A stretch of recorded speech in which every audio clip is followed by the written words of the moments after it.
Hi everyone. Well, this is something pretty cool and usually doesn't really happen in my care.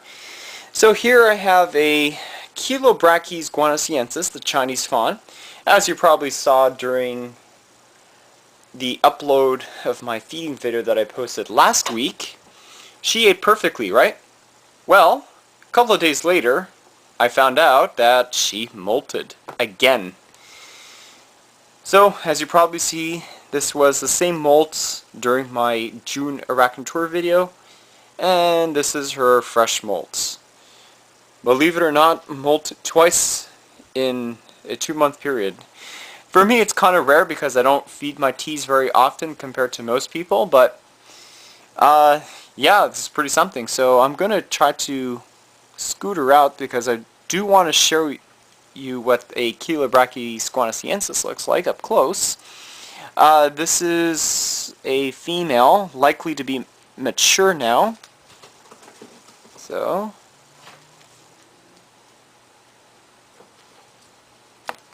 whoop. Now I don't like to aggravate my teas that much. Whoop. I do want to get her out in the open so you guys can see this lovely, well, kind of nasty tea. Not evil compared to my guangxiensis, but as you probably can see now, she put on some size now.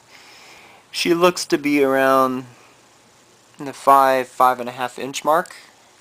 Now, Chilobrachys guangxiensis is probably one of the larger of the specimens. They get up to having, I would say, a good 6.5 to 7 inch leg span. Not something you would try to own as your first tea because they are pretty fast, pretty defensive, as you probably can see, and pretty potent. But I do like to say this to this specimen. Although it's not really the prettiest of colors, you know, like your GBB, it certainly makes the most killer webs that I ever seen.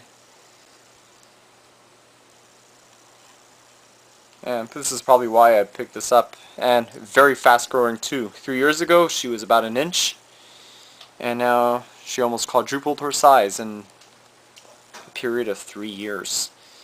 Wow. Yeah, so there's something rarely happens in my collection that I have 2 molts in such a short amount of time, but thought I should share you that. Cool. And the last update I'd like to share you, oh yeah, let's give a few teas. Here's Pandora, sight unseen for a long, long time. This was in my older P. regalis. Yeah, there we go. Teleporters. Guess she's camera shy. There's Trinity, my A versicolor. Antilles Pinto. Mooning us. I don't know why she's doing that, but pretty interesting.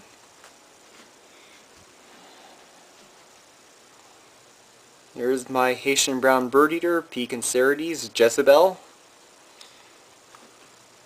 I don't know why they call it a Haitian brown bird eater, because if you look at this tea up close, as you can see she's massive, like around 7 inches now.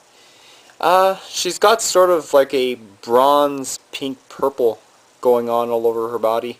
It's kind of a misnomer, but then again, you probably know that I don't really like common names that much. I like to refer them to the scientific names because they're so specific, and it'll tell you exactly what tea you're talking about. Yeah, that's the P. guangxiensis. Oh, P. guangxiensis, P. cambridgei. I had a dumb moment there. I forgot to know which tea I was talking about. And P. ornata, fringed ornamental. I haven't featured her in the last feeding video. She wasn't interested in eating. Watered the teas. I did that by soaking the substrate and trying to block off the ventilation with some towels. That's a good way to keep your ventilation in and your humidity. Fortunately, no news on the OBT yet. Checked everywhere, couldn't find a sac. But again, it might be a little bit too early. Just adjust it. There's red-headed Lois, who's my red form G. rosea, female, 4 inches. Very odd for a rosea to web as much as, you know, Michaela, who's over here.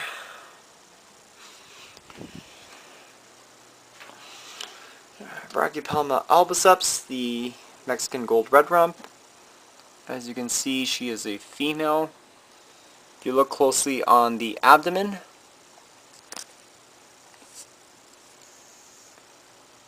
right over here, you see the lip-like structure, which is called the epigastric furrow, and that's how you tell for females.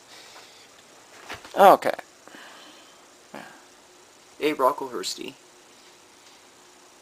Alright, so let's check up on those centipedes to see how well they're doing. Well, as you probably know, I got the centipede back in April. I made a video of it called Getting the S. alternans. And I don't think I've made a video on that. On Mother's Day, I found that my centipede became pregnant and sitting on some eggs. So now it's almost 2 or 3 months later, in July, that I saw that those eggs have developed into first instar centipedalings. So you could probably see the mother is right over here. She's caring for her babies, so they're on her back just like you would expect for a scorpion. And yeah, this is really something very interesting because I've never ever bred centipedes before, and it's the first one that I own and it's pregnant. Usually it happens because most of the centipedes sold in pet stores are wild caught. Just like those emperor scorpions. Sometimes I bought 2 in the past and both of them ended up being pregnant females. Pretty cool. So right now they're kind of white in color, which is their first instar stage. So when they're going to bolt, probably that should be happening in 2 or 3 weeks time. They'll start to change color into probably like a dark brown color. And at that time, that's when you should start to separate the mother from the babies, because I've heard stories that centipede babies eat their moms, kind of like a vicious cycle. So I dare not want to happen to that female. It's going to be really exciting to actually separate all those centipedes, especially trying to get that mom in there, because that was something tried actually doing the transfer video of this one. But yeah, I thought I should give you an update on the S. alternans to see how they're doing, and a surprise molt from the guangxiensis that molted probably like 1 or 2 months ago. Strange. Especially that I don't feed my teas very often. But that's pretty cool. Alright everyone, enjoy the video. I know I'm kind of behind on some uploads that I wish to make, like, you know, the tour video. The reason why I'm holding it back because I'm kind of wanting to get a new tea, but didn't really have time to go to Amanda to see which ones I like. But I will make an updated one because it's pretty much going to be the same teas as the one I did last month. And then, yeah, the Mythbuster video. I have to charge the battery for my camera, and then I will make one tomorrow for you on the Holotheli Inci, kind of remembered for you guys. Alright, enjoy, and thanks for watching.